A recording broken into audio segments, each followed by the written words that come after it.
सर्वप्रथम या महामानवांना मानाचा मुजरा करतो आणि मी माझ्या 2 शब्दाला आरंभ करतो. मी ज्ञानदेव धांडे, महसूल सहाय्यक, जिल्हाधिकारी कार्यालय नांदेड. मी तमाम मित्रांना सांगू इच्छितो, हमारी अभी जीत होने वाली है क्योंकि अभिजीत हमारे साथ में है. अभी जीत होने वाली है क्योंकि अभिजीत हमारे साथ में.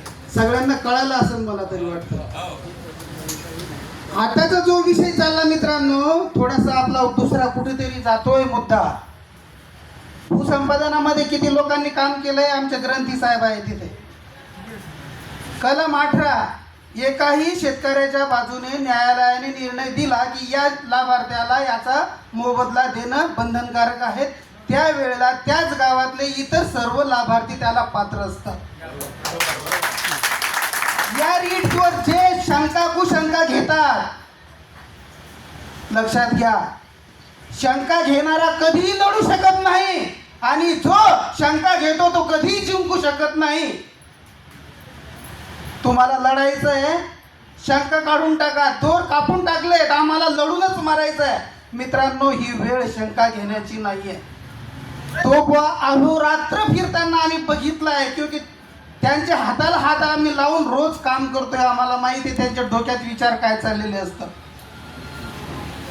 सर, एक ऐसी जीत का इंतजार है मुझे जो बीते हुए हर हाल का हिसाब चुका दे, हर हाल का हिसाब चुका दे. सर, स्वाभिमानी माणसं काय करू शकतात माहिती आहे ना तुम्हाला?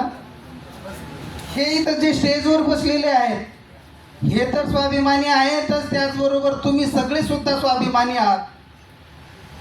मनावर घेतलं तर स्वाभिमानी माणूस हा वेळ बदलवू शकतो. मनावर घेतलं तर स्वाभिमानी माणूस हा वेळ बदलू शकतो. अरे, स्वाभिमानी माणसाचा नाद करायचा नाही. जिद्दीला पेटला ना, तो अख्खा खेळ बदलू शकतो. तो माणूस अख्खा खेळ बदलू शकतो. या माणसाला आता हे मित्रांनो, या माणसाने मी 100% सांगतो, माझ्यावर तुमचा विश्वास आहे का नाही आणि तो विश्वास ठेवण्याचा अधिकार नाही. कारण मी सांगतो, परीक्षा हे मित्रांनो सोन्याचीच घेतल्या जाते. दगडाची, हिंकटाची, लोखंडाची परीक्षा घेतल्या जात नाही. त्याला पैसे देतो आणि घेऊन येतो आपण. परंतु सोनं जर आहे ना, इकडून बघतो किती ग्रॅम मोजलं, पिवळा आहे का, लाल आहे का, हिरवा आहे का, कसा आहे वगैरे वगैरे. परीक्षा कोणाची होते? बाकी तुम्ही समजदार आहात. ही वेळ आपलं तुपलं माझं तुझं करण्याची वेळ नाहीये. आम्ही लढलोय मित्रांनी. मी सांगतो, जेव्हा आमचा घरी विषय चालला, पप्पा तुम्ही मागच्या वेळेलाही नागपूरला चालले होते, आताही तुम्ही नागपूरला चाललेत. पप्पा तुम्ही कशासाठी चाललेत? माझी मुलगी म्हणते, माझी लेक म्हणते. तिचा पहिला प्रश्न होता. मग मी तिला उत्तर दिलं की बाबा, मी आता रिटायर्ड होणार आहे काही दिवसानंतर. आज आपल्याला जो पगार भेटतो ना, त्याच्यावर आपलं घर चालतंय. मग पप्पा, भैयाची फी तुम्ही या पगारातूनच भरताय? मी म्हटलं हो, भरतोय बेटा. मग पप्पा, मला उद्याला शाळेत जायला माझी फी तुम्ही भरणार की नाही हो? कळतंय का काही? आज जर आम्ही भांडत बसलो तर आमचे लेकरं, आमची बायको उघड्यावर येईल मित्रांनो. त्यासाठी गरज आहे आम्हाला एकत्र येण्याची आणि एकत्र येऊन लढण्याची. तुमच्या मनात शंका आहे ना, इथे येऊच नका. मी पठाण साहेबांनी मागच्या वेळेला नागपूरच्या सभेमध्ये जी घेतली होती ना, तिथे त्या वेळेला बोललो होतो. मी मूळचा बुलढाणा जिल्ह्याचा आहे. तुम्हाला थोडासा गैरसमज होऊ शकतो की हे नांदेडचे असतील म्हणून पठाण साहेबाच्या सोबत बोलत असतील किंवा त्यांच्या बाजूने बोलत असेल. नाही, गैरसमज काढून टाका. ते मला कोणत्या जातीचे, कोणत्या धर्माचे, कोणत्या जिल्ह्याचे हे मला माहिती नाहीये. फक्त मला माहिती आहे, या माणसाच्या पाठीमागे राहिल्यानंतर उद्या माझा काळ सुजलाम सुफलाम होणार आहे. याच्यात किती लोकांना पटतंय, किती लोकांना नाही पटत, हा ज्याचा त्याचा प्रश्न आहे. परंतु मी शोधलेला माणूस जो अहोरात्र माझ्यासाठी झगडतोय पूर्ण महाराष्ट्रभर. तुम्ही आता काल परवांचा त्यांचा इतिहास बघा, स्टेटस बघा की कोणत्या कोणत्या जिल्ह्यामध्ये, काल कोणत्या जिल्ह्यामध्ये होते, कोण येऊन सांगेल? आहे सांगा, कोणत्या जिल्ह्यामध्ये होते, परवाला कोणत्या जिल्ह्यामध्ये होते, त्याच्या आधी कोणत्या जिल्ह्यामध्ये होते. आम्ही त्याला मागच्या वेळेला नागपूरला येताना सांगितलं, सर गाडीत करून चाललेत पण आम्हालाही तुमच्या सोबत या. त्यांनी एक शब्द दिला, दांडे साहेब तुम्ही आमच्यासोबत नाही येऊ शकत. मग मला थोडंसं वाईट वाटलं, का नाही येऊ शकत? पठाण सर तर आमच्या सोबतचे आहेत, आम्ही तर त्यांना आमच्या जवळचे मानतो. ते म्हटले, दांडे साहेब वाईट वाटून घेऊ नका, माझ्या पाठीमागं असं असं का आम्ही, मला दौंडला जायचं, दौंडवरून पुण्याला जायचं, पुण्यावरून इकडं जाऊ. अरे बापरे, मग बोललो, कारण इकडे एकच दिवस वेळ आम्हाला कार्यालयातून मिळत नाही आणि साहेब म्हणतात असं साहेबांसोबत जायचं. असो, परत एकदा मला एक सांगायचं, मित्रांनो, सिद्ध व्हा, स्वतःला सिद्ध करून दाखवा, प्रसिद्धी तुम्हाला आपोआप मिळणार आहे. त्यासाठी आतून जमीर जिंदा राहावा लागतो. तुम्हाला कोणी म्हणतंय म्हणून नाही जमत. तो बा आत्मीयतेनं आमच्यासाठी लढतोय. पठाण साहेब, आम्ही शेवटच्या क्षणापर्यंत तुमच्या सोबत आहोत. त्यांना वाटत असेल त्यांनी आमच्यासोबत राहावं. आम्हाला जातीची धर्माची नाही आहे. पठाण साहेबांनी आम्हाला गाडीमध्ये बसताना पहिल्या दिवशी शब्द वापरला होता, आजपासून आमची एकच जात, पदवीधर अंशकालीन कर्मचारी.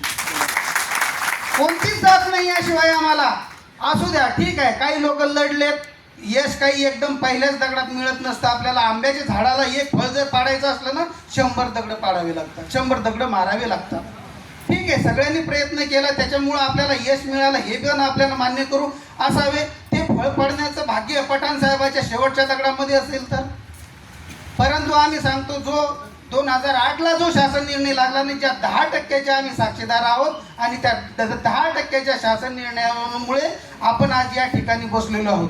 त्याचबरोबर मी दुसरं सांगतो, आमचे स्टेटस जर तुम्ही बघत असाल तर माननीय शंकरराव चव्हाण साहेबांनी आम्हाला जर वेळ दिली असेल ना, की तुम्ही 7 वाजता आज तुम्ही आम्हाला भेटायला या. पठाण साहेब आम्हाला आदल्या दिवशीच अलर्ट करायचे. इथे आहेत, आमच्या भगिनी पण आहेत, आमचे मित्र पण आहेत नांदेडचे. आपल्याला आज इतक्या मिनिटानं जायचं, बरोबर आहे ग्रंथी सर? अशोक चव्हाण. तितक्या 2 तासाच्या आधी आम्ही तिथे जाऊन बसायचं, कारण आमच्या वेळेवरती येणार नाही, त्यांच्या वेळेवर आम्हाला हजर राहावं लागणार आहे. आणि आम्हाला हे पण माहिती होतं की त्यांना ते माहिती होतं इतिहास, की यांचं मी पहिलं काम तेच केलं होतं आणि आजही आम्हाला काठीला यांचा आधार द्यायचा आहे आणि ते देऊ शकतील. कारण जो माणूस जगायला शिकतो तोच आपला पोशिंदा असतो. त्या माणसाला कीव असते, त्याची आठवण असते. आणि त्याचा एक फायदा असा आहे, चव्हाण साहेब ज्या मतदारसंघामध्ये आहे, आमचे पठाण साहेब यांचा मूळ जन्मगाव भोकर मतदारसंघामधला आहे. त्याची आठवण ठेवून त्यावेळेला आम्हाला 10% आरक्षण मिळालेलं हे विसरू नका.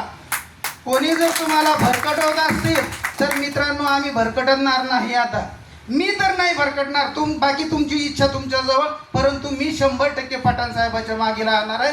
माझे बुलढाणा जिल्ह्याचे कोण लोक आहेत तिथे, माझ्यावर विश्वास ठेवून तुम्ही या माणसाच्या पाठीमागे उभं राहायचं आहे. बाकीचं स्वातंत्र्य ज्याचं त्यांना आहे. बरं, आता जाऊ द्या, आता तुमचं मूल्यांकन इथे केले, आता आपण हात वर केला. माझ्या मनाच्या समाधानासाठी तुम्ही पठाण साहेबाच्या पाठीमागे आता सध्या किती लोक आहोत, माझ्या प्रश्नाचं उत्तर द्या. ज्यांना पटेल त्यांनाच हात वर करायचा, इतर लोकांनी नाही करायचं. सर, 100% लोकांचे हात वर आहेत, 1-2 लोक वळतात. पठाण साहेबाचा विजय असो. पठाण साहेब, आप आगे बढ़ो, हम तुम्हारे साथ हैं. पदवीधर अंशकालीन कर्मचारी एकजुटीचा, पदवीधर अंशकालीन कर्मचारी एकजुटीचा, पदवीधर अंशकालीन कर्मचारी एकजुटीचा. लतीफ पठाण साहेब, आप आगे बढ़ो. धन्यवाद सर, धन्यवाद.